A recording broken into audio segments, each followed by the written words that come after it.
That's a good question, but that's a tough question. I'll be honest with you. The reason I don't watch a lot of Arabic content is that I don't find it as entertaining. Not because I appreciate some of the stories, but I just don't think we've created that quality of content that will allow me to spend whatever little time I have to watch that.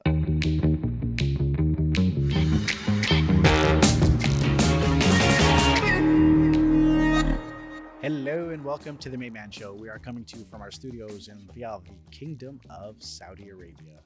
And with us today is a visionary and a pioneer in Arab filmmaking. He is the Chief Commercial Officer, Executive Producer at Katara Studios, Hussein Fakhri. Thank you so much for taking the time to be in our studios while you're in Saudi. Thank you very much. It's a pleasure to be here. Humbling introduction. Thank you. No, I mean I think you're being a bit humble, but when the audience listens to the conversation we're going to have about the work that you've done, they'll see why I call you a visionary. So, let's start from the beginning. You like storytelling. What pulled you into that world of storytelling? And is there like a project that when you first started, that you hold near and dear to your heart? Well, there wasn't a sort of defining moment. Storytelling, I think, is in our DNA as Arabs generally, right? We come from a long line of storytellers. It's really part of who we are. Yeah. For me, the career advancement was very much evolutionary, organic. I come from an advertising marketing background. Ah, nice. I had my own advertising agency, and then we had so much work. I had to found a film production company to be able to shoot our TV commercials. Okay. And so I had hired filmmakers, and we started doing short films and more brand films and documentaries, and that just sort of evolved. And I just loved the craft, although I'm not a filmmaker myself, but I just love the business of it. Okay. And that really evolved into Katara Studios, which we founded in 2018. With a group of very talented filmmakers, and watching them work and watching the kind of stuff that they do, just the love for it grew, to be honest. All right. And then what influences did you feel helped you shape up your business/creative leadership? Very easy, actually. The kind of need for Arabic content was and is the main driver of what we do. We have a huge audience. We have 500 million Arabic speakers. All right. And we have very little premium content for them. Okay. And, there was a gap there that was spotted, and an opportunity to be able to create premium content for this primary audience. And then on from that, we also have a lot of people around the world that are very interested in our culture, are very interested in our part of the world. And I don't think we've given them enough content to engage with us, and that's what we're trying to do ultimately. Okay. And so when you say content, I mean, obviously there's a lot of content being created in the region, but can you define what quality or what kind of content you're hoping to create through your work? Well, what I mean by premium, first of all, the content is feature films and TV shows, TV series. Yeah. And premium content meaning high production value, well-written entertainment, essentially. Okay. That people will watch regardless of where they're from. They'll be entertained by this content. Okay. That is up to an international standard, if you like. All right. Okay. Fair enough. Yeah. And so you just mentioned earlier you're in the marketing and advertising world, and was that in Ireland, if I'm not mistaken? Correct? Yes. So I grew up in Ireland, and I was at the sort of cusp of the digital age when online advertising started. So we used to represent Yahoo in the Republic of Ireland, selling all their advertising. Okay. Back then, so it was a very, very exciting time. All right. And so you were just mentioning earlier that you had an appreciation for those who make like the video content and everything. But from the skill set that you had as a marketeer and not a filmmaker or a producer, what would you believe that you took from those skills and you apply to what you do today? Well, I mean, from being around during that time specifically, everybody was sort of scrambled to see what they were going to do with this new digital age and the internet and online advertising. Very similar, really, to what's happening today with sort of with AI and how AI is going to change everything. And Everybody believes that they're no longer going to have jobs, and they're going to be making full films on AI, which I believe is still quite a while away. Yeah. But a very similar feel to what was happening back then. And I guess I've taken some lessons from them that actually, you just have to find how you can apply it best to what you do. And, marketing skills are, I think, the most sort of the widest toolkit you can have, because essentially everybody needs to market themselves, whether it's personal brands, whether they're brands, whether it's the company you work for, whether it's the films that you make. Okay. They all need marketing. All right. And they all need marketing skills. So widely transferable, I believe. Okay. All right. So it's complements with what you're creating today. Absolutely. In other words. All right. So tell us a little bit about your current projects that you're working on in Katara Studios. Well, we've just wrapped 2 feature films that we've shot. One is a fantasy Bedouin Western, which is a new genre feature film, which we're very excited about. Okay. And we done another Qatari suspense thriller feature film. And we're in the process of developing a slate of about 7 projects, which will all be done over the next 12 months. Okay. That's on the film and TV side. We're also involved, we had done some opening and closing ceremonies. We're now working also on the upcoming Arab Cup, which is going to be in Doha at the end of the year. All right. Yeah. Fair enough.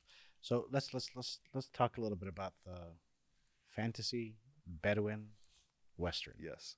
First of all, how did you combine those? What inspired you to create such a project? Well, I mean, we naturally... Was it spaghetti westerns like Terence Hill and Bud Spencer, or was it something a little bit more of a sci-fi? No, it's a bit more sophisticated than spaghetti westerns, but I love spaghetti westerns. Yeah, had to drop them into the conversation. Listen, I'm not going to knock them; they're great, but no, I mean, obviously, we've had Bedouin shows here in the past. I mean, for a long time. Right. We've added a sort of a twist to it. We've made it more like a kind of a Western feel to it, like the Western cowboy movies, if you like, but with a fantasy element. So we've injected mythology, and we have obviously a rich mythology here when it comes to sort of jinn and stuff like that. So we've injected that into it. So it's a combination of all those things. It's action, it's Bedouin, it's in the desert, and it's got a fantasy element to it.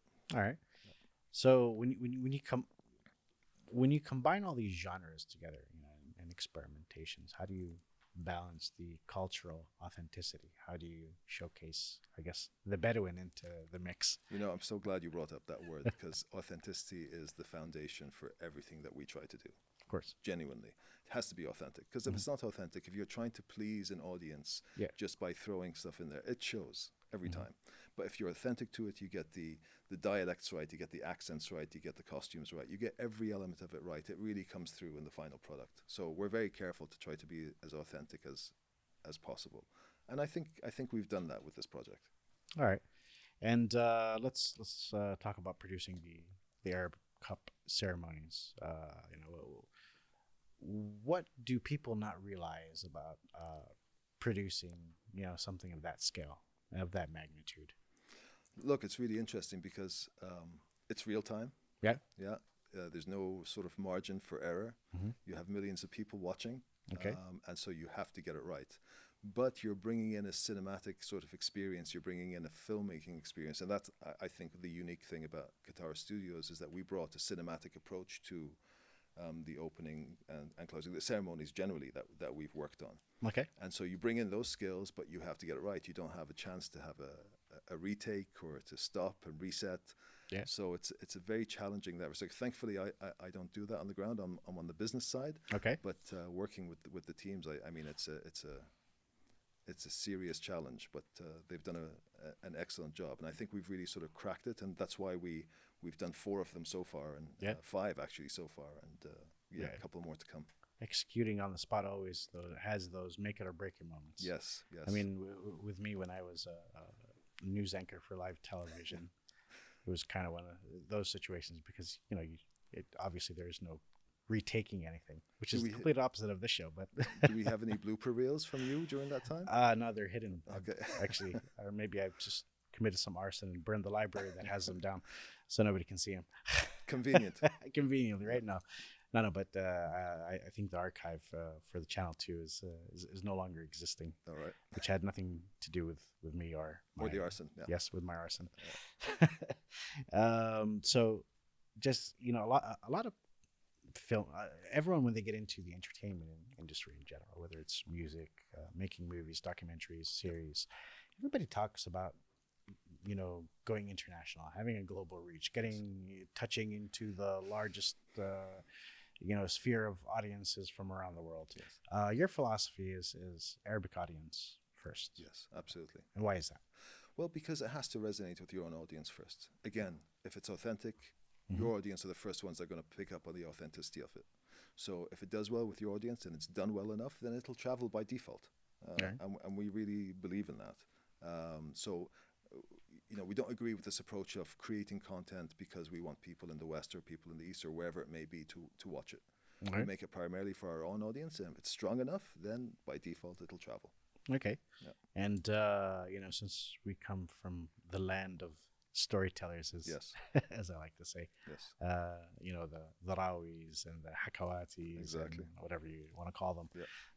What's your confidence about the Arab storytellers and the talent pool that's out there today?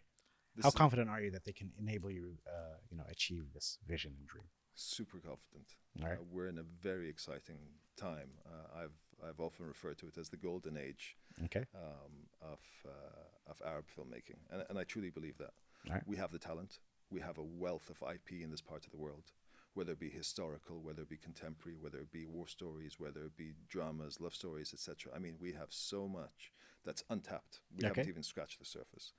Couple that with the amount of talent that we have, and as I mentioned earlier, 500 million Arabic speakers. That is a significant audience. Yeah. And a significant potential talent pool, All right. whether from writers or actors or directors, and there's a lot out there. I just believe we haven't had the support Okay. that has been required to be able to make us a player on the world stage, but that's changing very fast. All right. And it's extremely exciting, and it's happening, and the race is on right now for us to have that kind of breakthrough Arabic show or Arabic movie, our Squid Game moment, if you like. Okay. It's coming. All right. Yeah. So, where do you feel the untapped opportunity is for fostering, talent to thrive here? Is just from your experience. Look, I mean, what's happened so far is it's been a lot of government support in the Yep. various countries. Mm-hmm. In order for us to make that sort of step change, we need private investment. We need investors to be able to come in and say, well, actually, you know what, there's a return on investment here. This is a viable sort of investment for me to make in a film or a TV show because I'm going to be able to sell it and make money back and make a profit. So we need to show those proofs of concept. Okay. That's really what's going to take us to the next level. But we have to prove that first. All right. And again, I think that's coming. It's happened in pockets, Mm-hmm. but not en masse yet. All right. And where do you see an opportunity to ignite that, within the masses, just from your hands-on experience? Well, I mean, look, we're putting our money where our mouth is, pretty much, in the Yeah. sense that we decided to create a slate of projects Mm-hmm. that have the potential to be one of these breakthroughs, if you like. Okay. And we just done it ourselves. We didn't wait for a streamer to commission us or for somebody to say, here you go make this. We decided to make it. And it's a risk, but Okay. I think it's a risk worth taking, because if we can demonstrate that we made this show or this movie and it traveled and it done well and it resonated with our audience and it was applauded internationally, then that's a win, and that hopefully will open up the doors for more of these kind of projects. Okay. And so let's talk about a series that you're working on. I'm not gonna butcher the name because it's in English here. If you can just let me know what the name of the series is. So which series are you It referring says to? you're producing. Now you're gonna make me butcher the name. Yeah, it's okay. It's okay. We can All edit. right. So Ilhama bin Jabir, right? Alhamdulillah Jabr. So this is Okay. Thank God I didn't butcher it. no, you didn't do it. Okay. It's not actually a series we're working on. This is an idea that we're developing. This is a very interesting character. Okay. He's a personality actually that's shared amongst all of the sort of Gulf countries. Okay.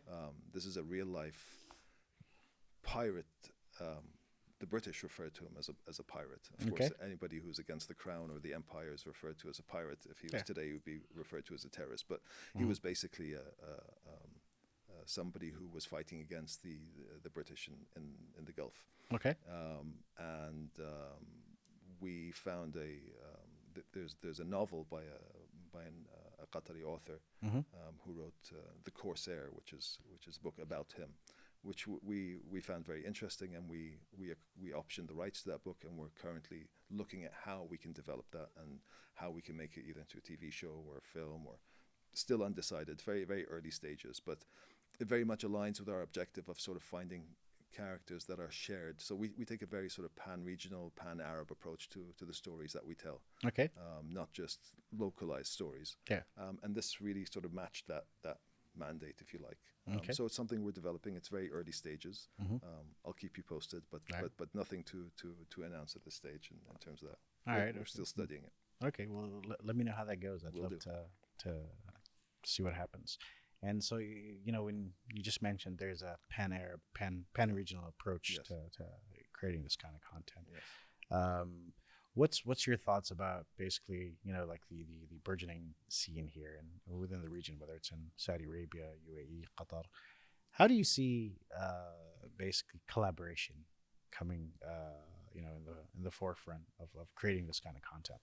Well, I mean, this is a perfect example. We have many stories like this that will need collaboration and will need co-productions. They will need various locations to be shot at, so across the region, across the different countries, and also the fact that we're very much intertwined, right? So everywhere you go in the Gulf, whether it's in the Kingdom or elsewhere, you have Egyptians, you have Lebanese, you have Syrians, you have all the different sort of Arabs, and we want to kind of tell stories that reflect that. Okay.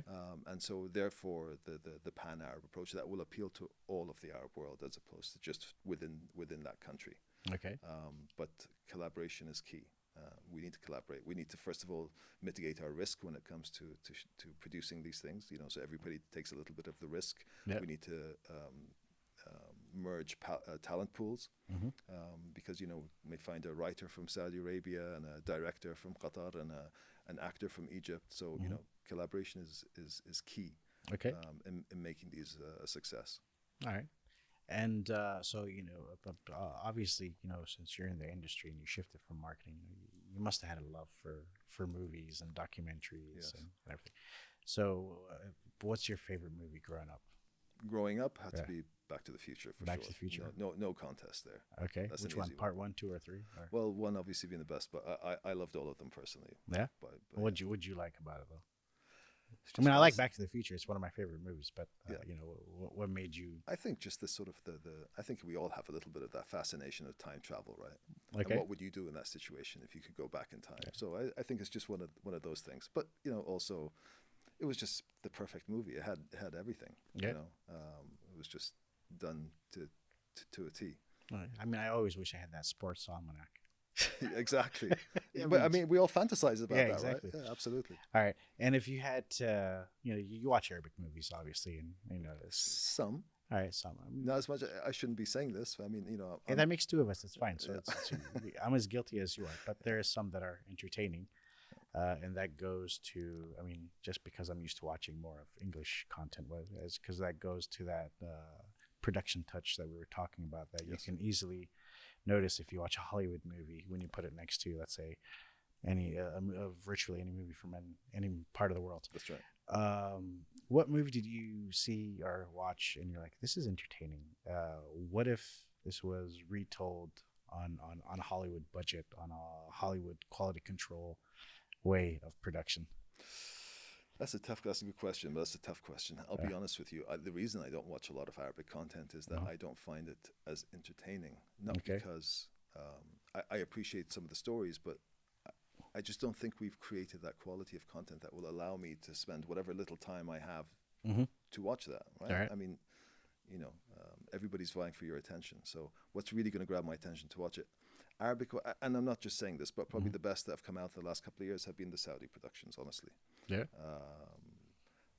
But other than that, I mean, maybe 1 or 2 of the old Egyptian ones, but very little, honestly. Okay. And that's the reason that I'm really driven to do what I'm doing right now, because I want people to watch Arabic content and be entertained by it. All right, let me rephrase this Yeah. because I'm going to get the answer out of you one way or another.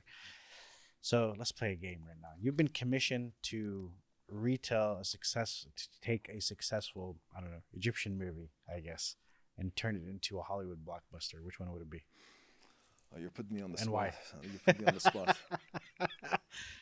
You're not going anywhere until you answer this. Yeah, that's really difficult. I think you're going to have to give me a few minutes to think about that while I'm answering your other questions. Honestly, none come to mind right now that I would actually put a budget behind to recreate. Okay. Genuinely, there's a lot of Arabic stories that I would like to be seen. Okay. Told. Okay. I mean, there's a number of sort of conflict war stories in the region that I would love to see on the big screen. To be honest with you. So you want to make like one of those big war epics? Yeah, and only because, again, I mean, I grew up watching Vietnam War movies, which I loved. Platoon, of course. I mean, all the, Full Metal Jacket. The list goes on and on. But there's a famous quote in Full Metal Jacket that I won't say, just because as soon as you said that, I remembered it. Okay, but it's all good. We'll discuss it after. But I would love to see an Arabic production telling our side of the story, our perspective, and it's not a political thing. It's not about winning or losing, but it's just a really sort of telling it from a different perspective. Yeah. I'd love to see that. Yeah, I mean, just that goes back to the pirate that you were talking about. That's right. One man's freedom fighter or terrorist is another man's terrorist. So on your personal opinion, how do you see being working in a creative studio? How does it change your view of success? Because obviously you're an executive working in marketing and advertising. Yeah. I'm sure your path, what you viewed as a path of success, is slightly different than the one that you have now as a person who makes content, basically. Right.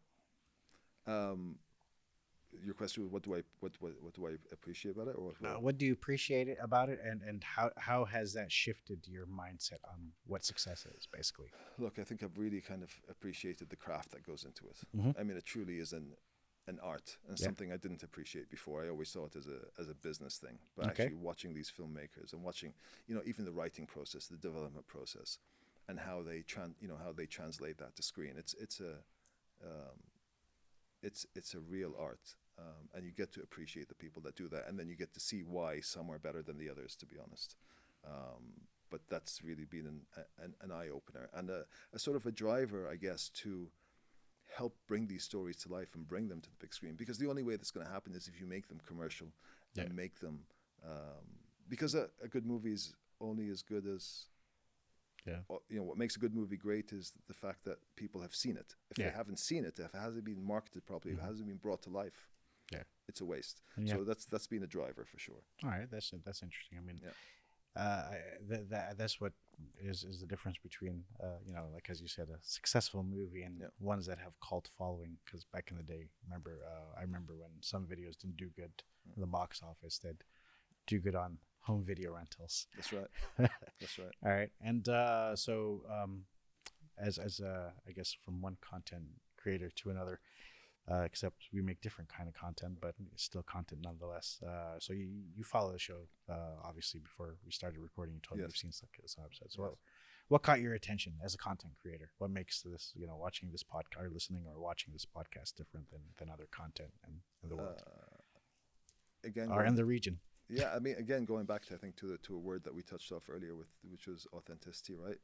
It's not sort of scripted and look, these are the questions I'm going to ask you and this is what I'd like to answer and here's your preparation. It's more free-flowing conversation, and it really brings out things in people that you wouldn't expect, because if I go into an interview and I know, okay, they're going to ask me these kind of questions, you prepare for it and you have the right answers. Your show is a bit more sort of free-flowing and just lets the conversation go, and I appreciate that, and it comes through. All right. Okay. Cool. Yeah. I mean, to me, it's like more of freestyle rapping. I mean, if you came to my studio prepared, I would break your thought process. No, you've done that already. Yeah. I do that with everybody actually, and I have fun doing it because I can tell you're enjoying it. Yes. No, it's just I want the audience to know who you are, and not the PR version. Yes. No. Very good. Yeah. It's working. Okay. Yeah. And before we wrap up the interview, I always ask my guests if they have a personal message to the audience who is listening, watching, or reading. What's yours? Personal message is get behind this movement. of creating Arabic content for the world. We have a lot to tell people. We have a lot to show, and the medium that we work in is a great vehicle to do that. Yeah. So yes, support the movement. All right.